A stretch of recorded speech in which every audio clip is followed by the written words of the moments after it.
Chapter 1. It is a truth universally acknowledged that a single man in possession of a good fortune must be in want of a wife. However little known the feelings or views of such a man may be on his first entering a neighborhood, this truth is so well fixed in the minds of the surrounding families that he is considered the rightful property of some one or other of their daughters. "My dear Mr. Bennet," said his lady to him one day, "have you heard that Netherfield Park is let at last?" Mr. Bennet replied that he had not. "But it is," returned she, "for Mrs. Long has just been here, and she told me all about it." Mr. Bennet made no answer. "Do you not want to know who has taken it?" cried his wife impatiently. "You want to tell me, and I have no objection to hearing it." This was invitation enough.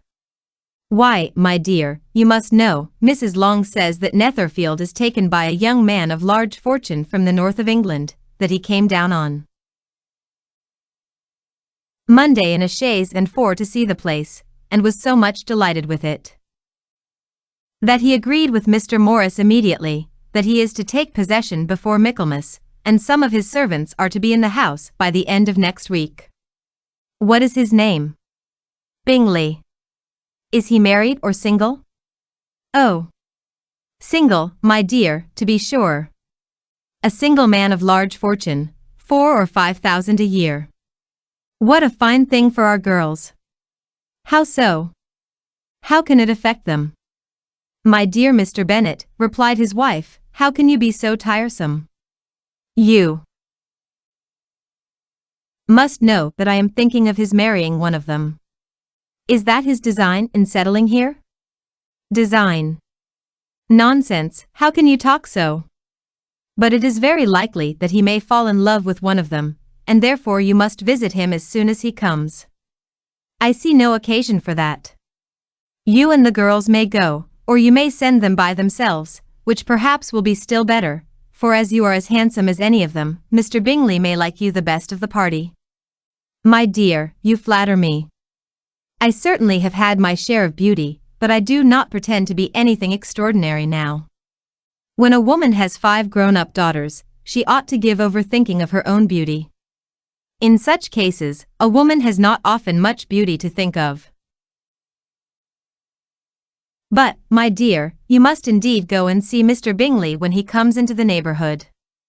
It is more than I engage for, I assure you. But consider your daughters. Only think what an establishment it would be for one of them. Sir William and Lady Lucas are determined to go merely on that account, for in general, you know, they visit no newcomers. Indeed you must go, for it will be impossible for us to visit him if you do not. You are over-scrupulous, surely. I dare say Mr. Bingley will be very glad to see you, and I will send a few lines by you to assure him of my hearty consent to his marrying whichever he chooses of the girls, though I must throw in a good word for my little Lizzie. I desire you will do no such thing. Lizzie is not a bit better than the others, and I am sure she is not half so handsome as Jane, nor half so good-humored as Lydia. But you are always giving her the preference." "They have none of them much to recommend them," replied he, "they are all silly and ignorant like other girls, but Lizzie has something more of quickness than her sisters." "Mr. Bennet, how can you abuse your own children in such a way? You take delight in vexing me. You have no compassion for my poor nerves.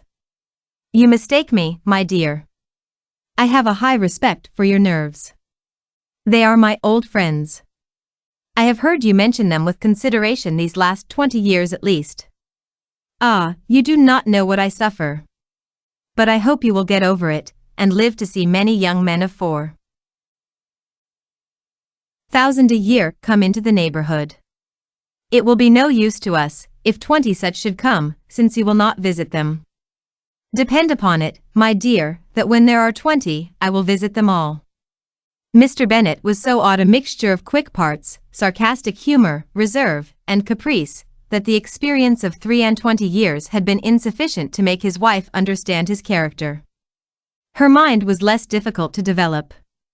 She was a woman of mean understanding, little information, and uncertain temper. When she was discontented, she fancied herself nervous. The business of her life was to get her daughters married, its solace was visiting and news.